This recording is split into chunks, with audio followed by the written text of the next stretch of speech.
The Kendrick Johnson case. CCTV footage at Lowndes High School.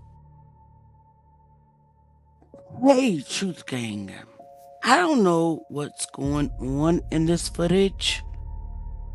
All I know is there are random cars riding through the parking lot of Lowndes High School on the night of January the 10th, 2013, or the very early morning of January the 11th, 2013. And I got one question.